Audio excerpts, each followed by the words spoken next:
Hello, physics students. In this recording, I want to walk you through number 17 from our Conservation of Energy quest in Unit 5. And the reason I picked this problem is there are a few key assumptions that we have to make. And by understanding this problem, you'll be able to apply those assumptions to others that are similar.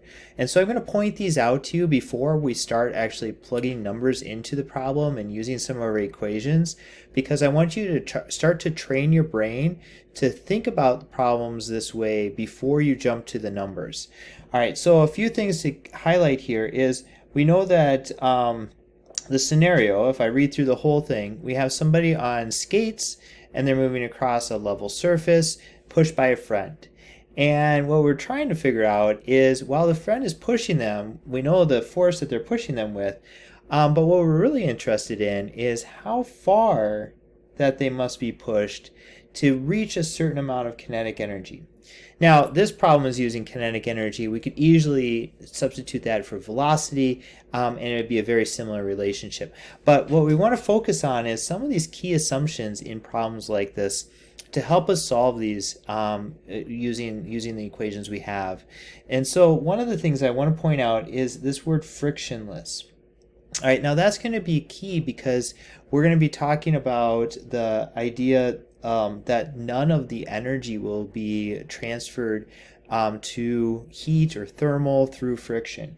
So that is a key assumption number one. I'm just going to list these right here. There's no friction.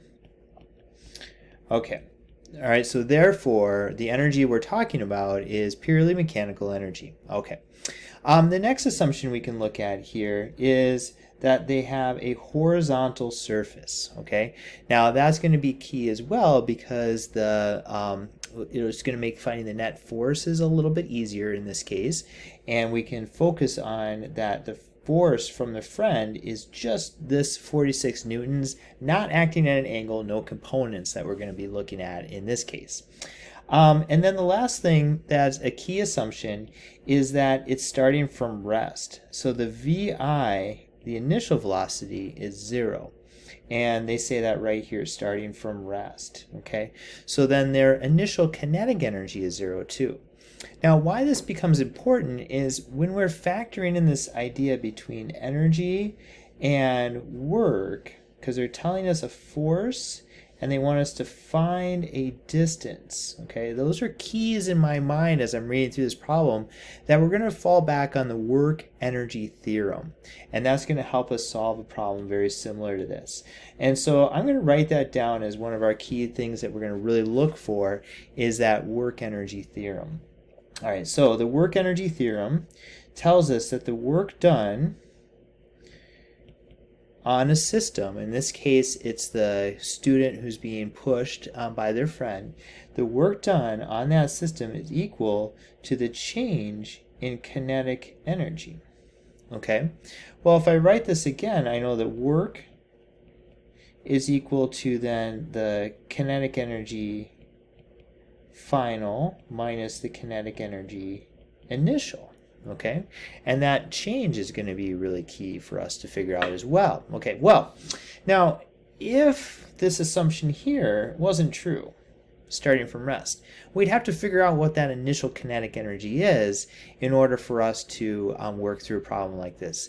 However, because of that assumption, we can get rid of one of these terms. In fact, we can get rid of the kinetic energy initial. So I'm going to rewrite this without it. So the work done is equal to the kinetic energy final in this case. All right, now we're kind of getting somewhere. Let's go back to work, okay? We know that work is force times distance.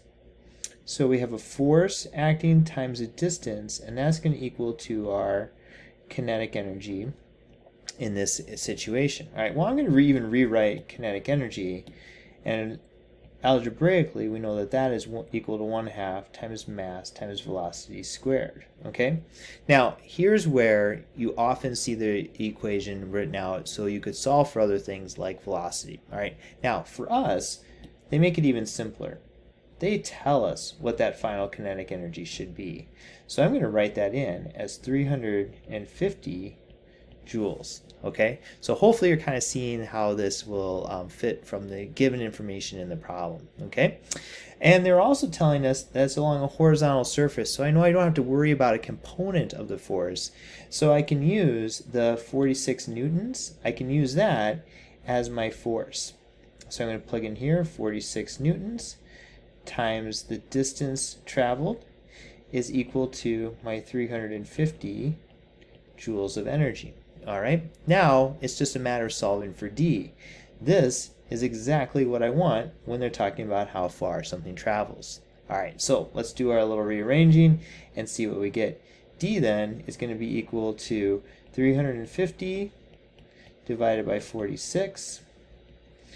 And I'm going to plug that into the calculator real quick. So 350 divided by 46 gets me about 7.61 meters. Okay, so that's what Quest would be looking for in this case. Now, these are some key assumptions that we made, especially around this idea of the work energy theorem. So make sure as you're analyzing these problems also, you're going back and asking yourself what assumptions are being made and what of our understanding so far best fits that, what equations can we use. Thank you. Please reach out if you have questions about this or any other quest.